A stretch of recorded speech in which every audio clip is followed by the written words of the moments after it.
আর বন্ধুরা আবার চলে এসেছি দুই দিদি রান্নাঘরে। তো আজকে একটা রান্না করব, খুব সামান্য রান্না, সবাই জানে। তো খাসির মাংস নিয়ে এসেছিলো ছেলের জন্য সেদিন, অল্প মেটে নিয়ে আসতে বলছিলাম।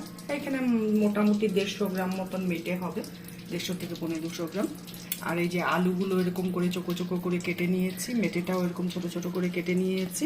পেঁয়াজ, 2খানা পেঁয়াজ নিয়েছি, 1খানা টমেটো নিয়েছি, আর রসুন প্রায় 7-8 কোয়া হলো গিয়ে থেতো করে নিয়েছি। আর কি কি লাগবে পরে আমি করতে থাকি, আপনাদেরকে দেখাবো মেটে চচ্চড়ি করার জন্য। তো এখন কড়াই গরম হয়ে গেছে, তো কড়াইতে আমি তেল দিব। এটা সরষের তেলেই রান্নাটা করব। একটু তেল লাগবে, কেন কি মেটে চচ্চড়ি তো একদম তেল ছাড়া ভালো লাগবে না। তেল গরম হয়ে গেছে, তেল দিয়ে ধুচ্ছে পুরো। তো এই অবস্থায় আমি আলুটাকে ভেজে দেবো, আলুটাকে কড়া করে। আলুটা ভাজি, পরে আবার ফিরে আসি। আলুটা আমার ভাজা হয়ে গেছে, এখন আমি আলুটাকে তুলে নেব।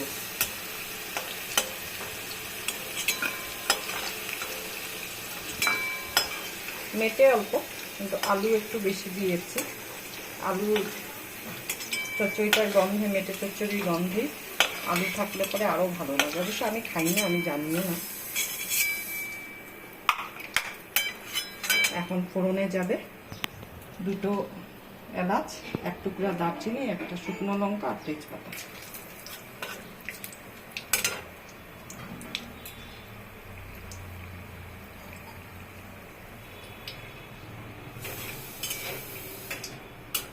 এই অবস্থা দিব একটু গোটা জিরে।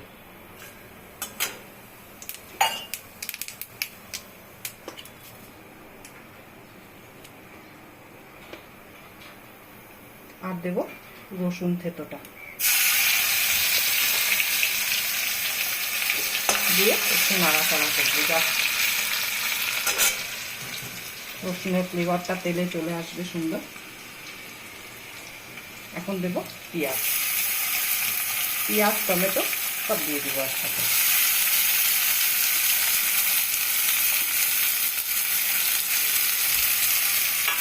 এখন গ্যাসের ফ্লেমটাকে কমিয়ে দিয়ে পেঁয়াজ, টমেটো আর রসুনটা ভাজবো একটু।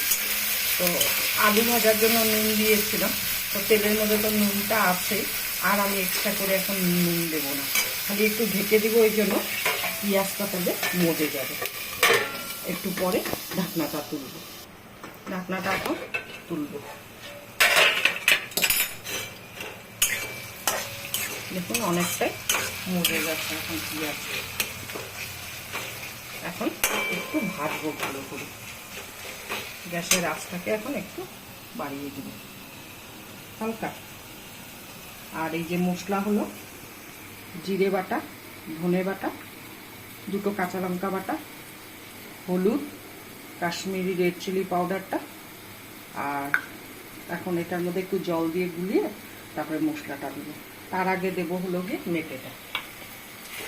মেটেটাকে ভালো করে নুন দিয়ে ধুয়ে তারপরে ভিনিগার মাখিয়ে রেখেছিলাম অনেকক্ষণ, তারপরে আবার ধুলাম, ধুয়ে এই যে এখন আমি কড়াইতে দেবো।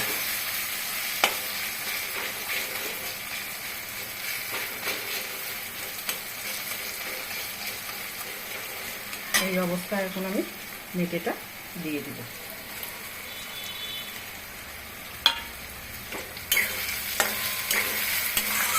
দিয়ে একটু নাড়াচাড়া করবো।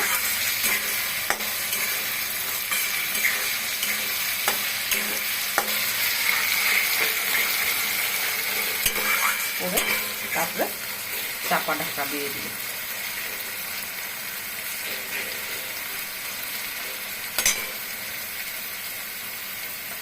একটু পরে 2 মিনিট বাদে ঢাকনাটা তুলে নুনটা দেব। এখন ঢাকা দিয়ে দিলাম 2 মিনিটের জন্য। ঢাকাটা তুলব।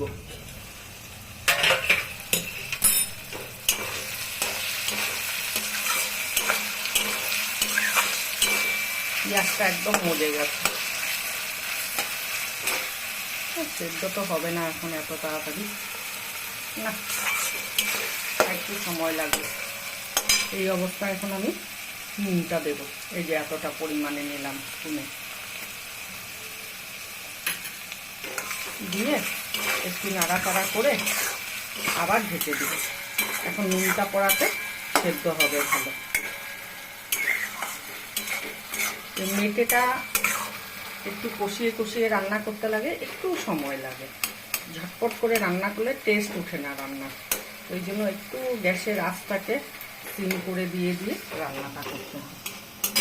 এখন আবার ঢাকা দিয়ে দিব। এখন কি হবে, নুনটা পড়েছে, সেদ্ধ হবে।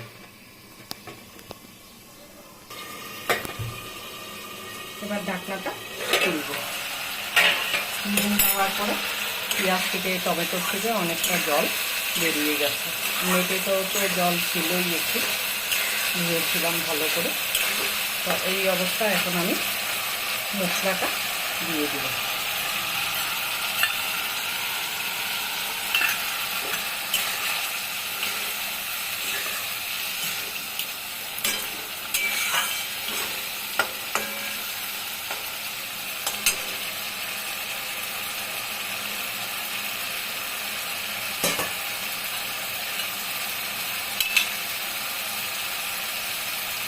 মশলা ধোয়া বাটিটা দিয়ে জল দিয়ে দিব।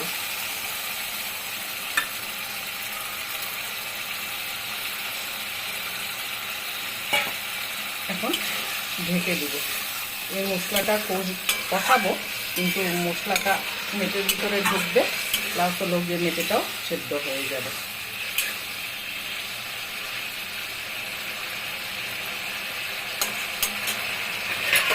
এখন আমি ঢেকে দেব, আর গ্যাসের আঁচটাকে মিডিয়াম ফ্লেমে করে দিব।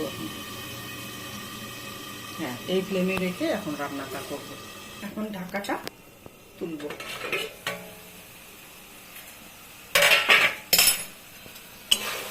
কি সুন্দর কালারটা এসছে দেখুন। এখন আমি মেটেটা দেখবো সেদ্ধ হয়েছে কিনা। হ্যাঁ, হয়ে গেছে, মানে 80% হয়ে গেছে, 20% বাকি। এখন গ্যাসের আঁচটাকে বাড়িয়ে দিব। আর এই অবস্থায় আমি একটু 1/2 চামচেরও কম টমেটো কেচাপ দিচ্ছি। এটা করে কি হবে, মিষ্টি মিষ্টিও হবে একটু হালকা, আর একটা ফ্লেভার আসবে তার মধ্যে।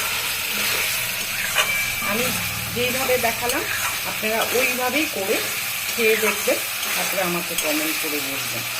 সবাই মেটে চচ্চড়ি করে, কিন্তু এক একজনের এক এক রকম ভাবে করে। এই অবস্থায় আমি আলুটা দিয়ে দিই। এখন আঁচটাকে মিডিয়াম ফ্লেমে করে দিব, মিডিয়ামের থেকেও কম।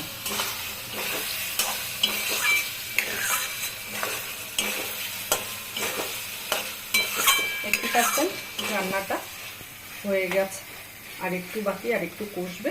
তারপরে আমি জল দিয়ে ঝোল তো করবো না, এটা মাখো মাখো হবে, এরকম মানে এটা থেকে একটু পাতলা হবে। তো এখন আমি ঢেকে দিব, আলুটা সেদ্ধ হয়ে যাবে, আলুর ভিতরও নুন ঝালটা সব ঢুকবে। এখন ঢাকাটা আবার তুলব। তেলটা কি সুন্দর বেরিয়ে গেছে।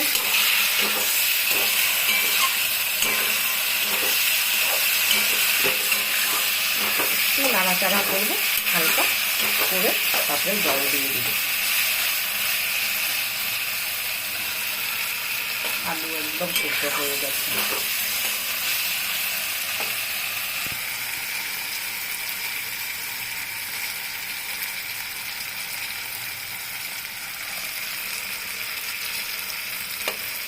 এটাও সেদ্ধ হয়ে গেছে। কষানো শেষ, একদম পুরো মশলা দিয়ে মশলার গা দিয়ে পুরো তেল ছেড়ে দিয়েছে। এখন আমি জলটা দিয়ে দেবো। দেখুন কি সুন্দরভাবে মশলার গা দিয়ে তেলটা ছেড়েছে, আর কালারটা দারুণ সুন্দর এসছে। আমি রান্না করছি বলে বলছি না, মানে দারুণ এসছে। এখন আমি এই 1 বাটি জল দেবো। এতটা জল থাকবে না, শুকিয়ে ফেলাবো, 50% হয়ে যাবে। মেটে চচ্চড়ি ঝোল ভালো লাগে না, মাখো মাখো দিয়েই ভালো লাগে।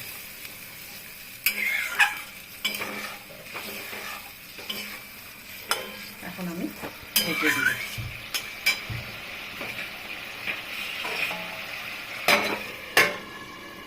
আঁচটা হাই ফ্লেমেই থাকবে, 2 মিনিট লাগবে, ফুটে যাবে আর নামিয়ে ফেলবে। মেটে চচ্চড়ি কমপ্লিট। এই অবস্থায় আমি একটু গরম মশলার গুঁড়ো দিয়ে দিচ্ছি।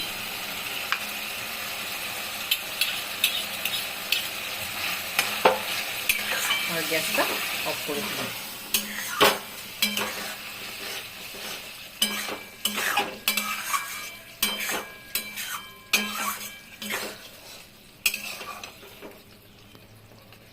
এখন আমি তুলে নিচ্ছি মেটে চচ্চড়িটা। যদি ভিডিওটা ভালো লাগে তাহলে প্লিজ সাবস্ক্রাইব করবেন চ্যানেলটাকে, লাইক করবেন, কমেন্ট করবেন, আগামী দিনে যাতে আমি নিত্য নতুন ভিডিও নিয়ে আসতে পারি। তো আপনারা বড়রা আশীর্বাদ করলে আর ছোটরা ভালোবাসলে তাহলেই আমি এগোতে পারবো, আমরা এগোতে পারবো, নাহলে পারবো না। তো এই জন্য বারবার আপনাদের কাছে রিকোয়েস্ট, ভিডিওগুলো পুরো দেখবেন, হাক করে দেখবেন না, কিভাবে আমি রান্না করি সেই প্রসেসেই আপনারা রান্না করবেন।